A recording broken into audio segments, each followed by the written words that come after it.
This is a reminder to you that it's okay not to be okay, and that your struggles do not define you.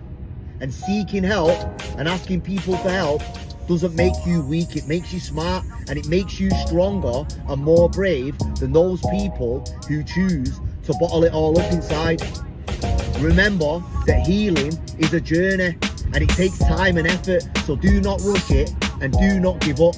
Find strength in your struggle.